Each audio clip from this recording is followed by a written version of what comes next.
बिस्मिल्लाहिर्रहमानिर्रहीम। अगर आप हेडफोन का इस्तेमाल करते हैं तो आपको ये आवाज़ और भी ज़्यादा खूबसूरत लगेगी।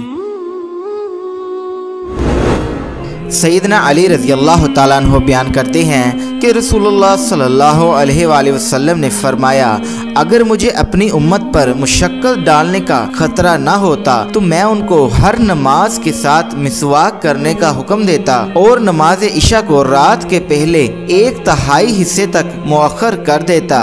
इसकी वजह यह है कि जब रात का पहला 1/3 गुजरता है तो अल्लाह ताला आसमाने दुनिया पर नज़ूल फरमाते हैं और तलुए फजर तक यही रहते हैं। इस दौरानिये में एक कहने वाला ये कहता रहता है, क्या कोई सवाल करने वाला है कि इसको दिया जाए, है कोई दुआ करने वाला कि इसको जवाब दिया जाए, क्या कोई शिफा तलब करने वाला मरीज है कि उसको शिफा दे दी जाए, और बख्शिश तलब करने वाला कोई गुनाहगार है कि उसको बख्श दिया जाए।